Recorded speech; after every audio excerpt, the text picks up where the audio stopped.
Welcome back to the deep dive. Today we're taking a closer look at Spokeo. It's one of those huge online data services. Yeah, huge is right. They claim something like 23 million users a month and access to, get this, 12 billion public records. But, and this is the big but, right? There are just hundreds, maybe more, complaints flying around, mostly about, well, how they charge you and whether the information is even right. Exactly. That's what we're digging into.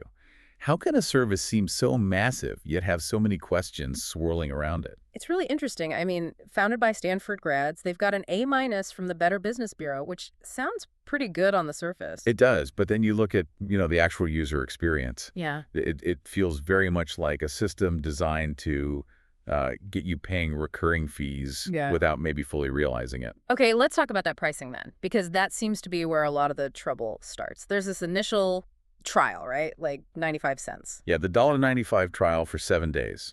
Sounds like a bargain. But the Ugh. catch is the automatic conversion. That's the trap. How? How does that work? Do they just not tell you it converts? Oh, it's likely in the fine print somewhere, but it's confusing. The trial rolls over into a monthly subscription, but it's not even one set price.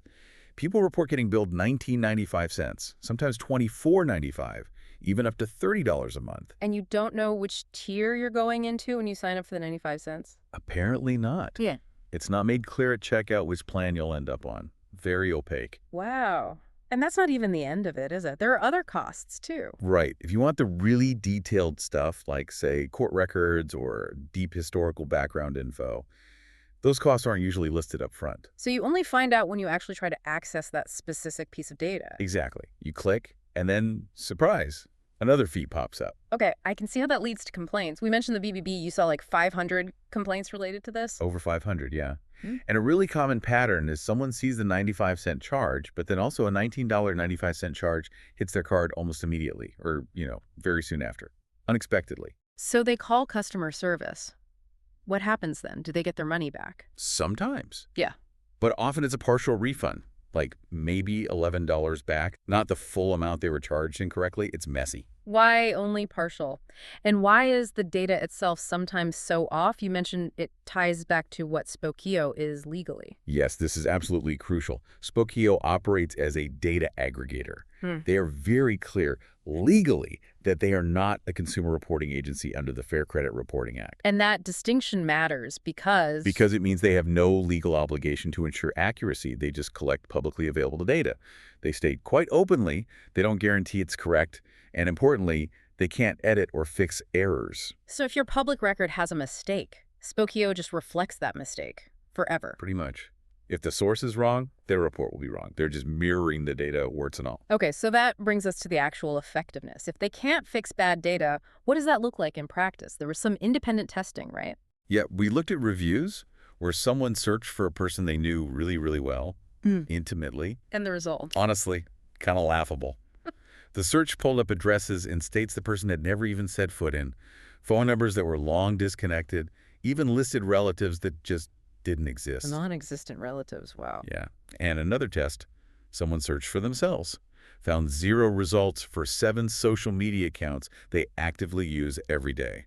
So much for 12 billion records finding active online profiles. Right. It raises serious questions. Look, Spokeo's technically legit. They've been operating for almost 20 years. But the reliability, especially for anyone with, say, a common name or who has moved around a bit, it's very hit or miss. It sounds like it easily mixes up data from different people. That seems to be a major issue. It aggregates data points that might belong to your target, but could easily belong to someone else entirely. So the value proposition, paying potentially $30 a month for information that might be wrong or about the wrong person, when a lot of public records can be found for free with a bit of digging. It feels shaky. Very shaky. Speed is only useful if the information is accurate. Otherwise, you're just getting wrong answers faster. So wrapping this up, who is this actually for then? Honestly. Maybe just for finding very basic contact info, like a phone number or maybe a current address, for someone with a really simple, stable online footprint. Right. And even then, You have to be incredibly careful about that subscription. absolutely. You must remember to cancel before that trial ends, or you risk getting billed potentially for information that's not even reliable. It leaves us with a pretty big question, doesn't it? If these big data aggregators are built on public records and they admit they can't or won't fix errors in those records, What does that really tell you about how much we should trust fast data in this digital age?